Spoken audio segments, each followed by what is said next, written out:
Well, good morning. Thursday morning, I suppose it is. Yes, it is. I have to count the days now. And hopefully we won't be in too much trouble. We've only got 3% left on the battery. It was put on to charge last night, the camera, but obviously the electricity didn't find its way onto the phone. So I'll cross my fingers that this lasts until we finish this morning. Well, what a good reason for you, you may say, to say cut it short. Now, just thought you'd like to see that not finished yet, but preparations are ahead for Christmas in the household. Very fine tree, and if you are looking for a decent tree, the people who are down by the volunteer provided this one, and it's rather nice, I think. There we are. Well, we'll see what the day brings. So I must say that yesterday was one of those days where everything went wrong. I don't know what it is. You start off in the morning, something goes wrong, and it just compounds throughout the day. It's known as Murphy's Law or Sod's Law. One of those laws, anyway. Incidentally, I think I mentioned yesterday that a friend of mine had said that you can't see my eyes. And I said it was because of my not because of my hat, but because of my spectacles. And there was a little character in one of the papers, I've got a feeling that it was the Daily Mirror, that a little cartoon chap called Andy Capp, spelled K-A-P-P. I couldn't remember his name yesterday, but it's amazing when you gnaw at things. Overnight he came to me right in the middle of the night, a flash. It was Andy Capp, and the artist always drew him with a cap like this, but the cap was down so that you could never see Andy Capp's eyes, ever. And I understand that it was done sort of deliberately as the dear old Andy Capp, who was a working class bloke and had a philosophy of life, was all the nasty things that are going on he couldn't see. Well, you know, there are nasty things going on, and the thing that really, excuse me, brother, I just find a quote, because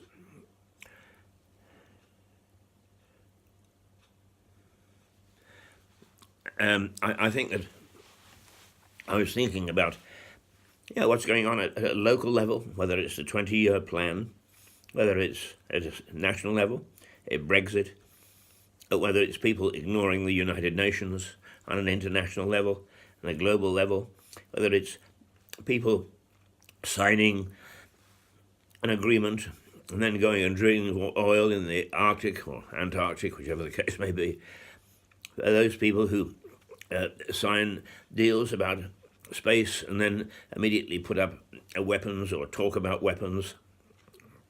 Famous Star Wars weapon system that I think it was Ronald Reagan first thought of, where we would blast everybody from outer space. It doesn't matter what level. Well, let's go down to the town level, because I'm quite sure that the idea, I understand, is that some of the monies for Lewis High Street should come from the town council, and it really is the most miserable street in the whole of Britain when it comes to Christmas. I let's just say it to people again, because the whole point of Christmas really is a celebratory festival.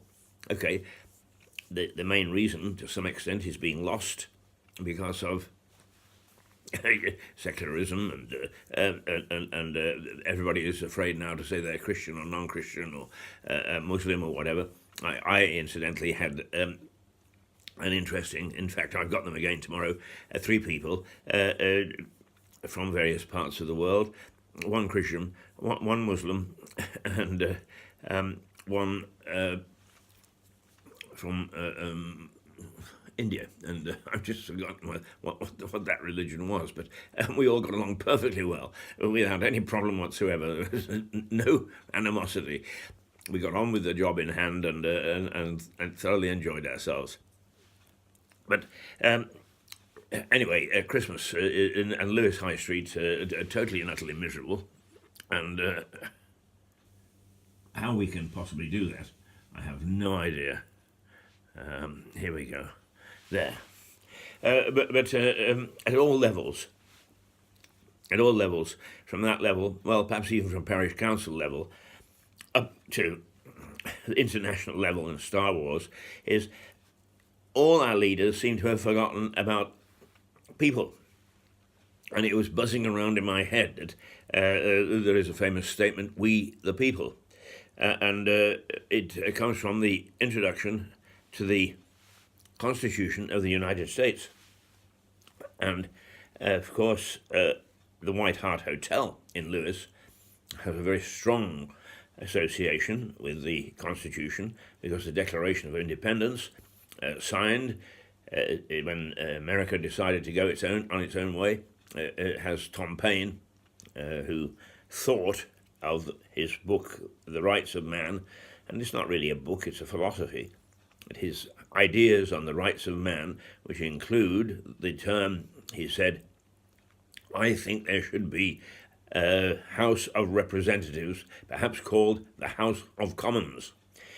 And also, when he got to the United States, which in those days was just America, he was the first man, according to Bill Bryson, the historian, to coin the phrase, "the United States." So the White Hart has, and in fact, there is a plaque, perhaps slightly,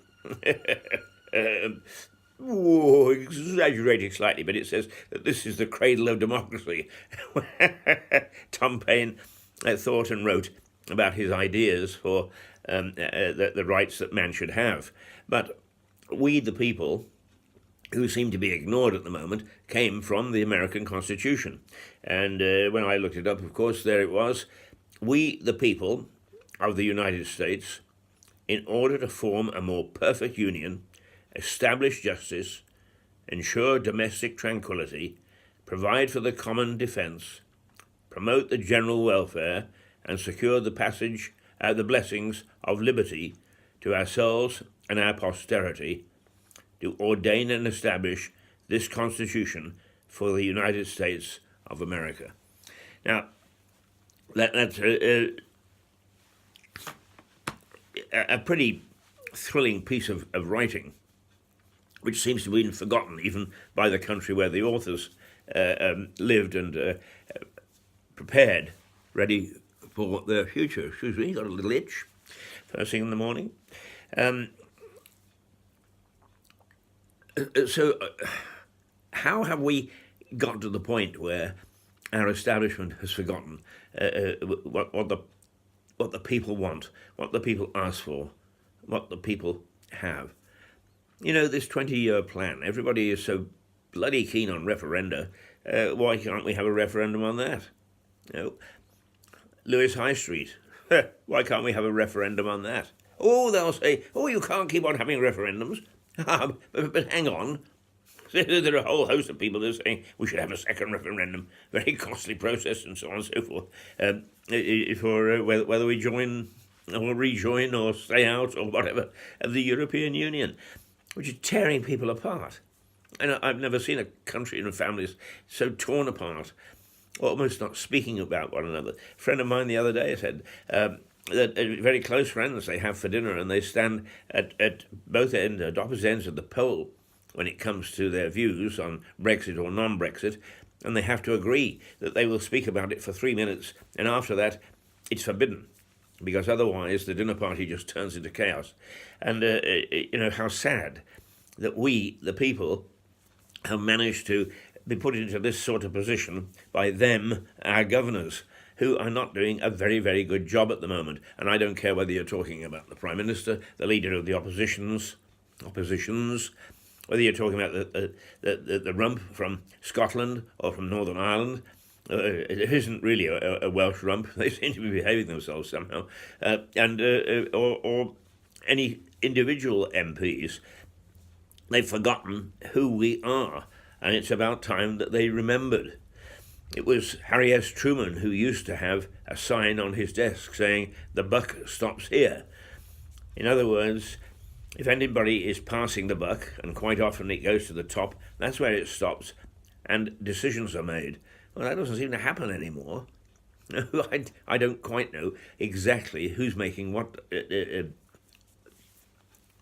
decisions, and I noticed there in passing a little item, I think it was in the Sussex Express, that East Sussex County Council don't want their meetings videoed anymore. Well, I don't blame them with the mess that they're getting themselves in. Who wants to parade on television in front of the television audience, just how idiotic they can perform it, and the decisions they can make and why. I can understand why they don't want it, but you see, once again, they haven't understood why we want it.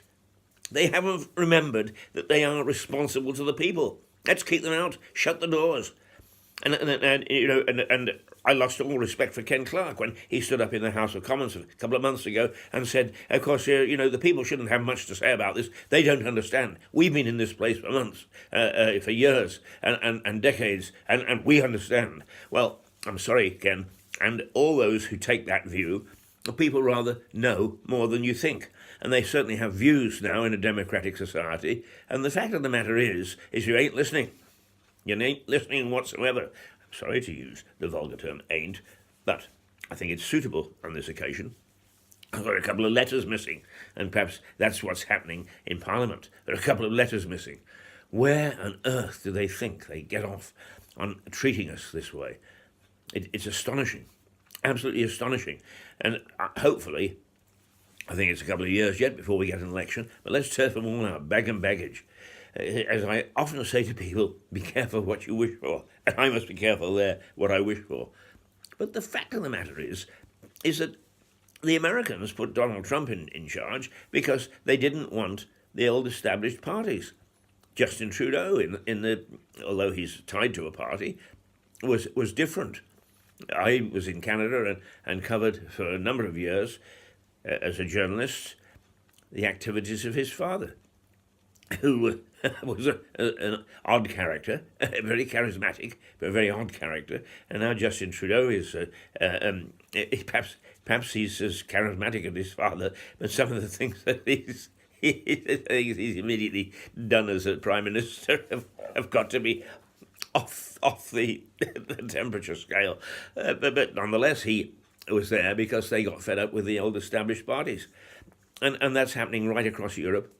And I suspect that now that the UKIP has, even though Farage has said that their views are too extreme for even him to come back, but some other party is going to step into the gap, and we're going to have an untried and untested government, even parliament, if we actually sweep them clean. So we are, as they would say, caught between a rock and a hard place. We, the people. And that's not good enough. Somebody has got to step in and sort out the tangle. And if it's somebody who is as fierce as Margaret Thatcher or Winston Churchill, authoritarian in their own way, but with the interests of the country at heart, then so be it. Oh my goodness me. Wasn't that a serious rant this morning? But yesterday was a very bad day for me. Today I hope will be better. And when I have bad days, I really worry about what's happening to us at a national, international, and especially a local level. Sorry to leave you with sad thoughts in the morning. I really should be sort of saying Merry Christmas and, in the build-up to it. And perhaps, hopefully, I will. But for this morning, rather a dour and rather a sad, and not at all like Andy Capp. Keith is saying, Toodle pip.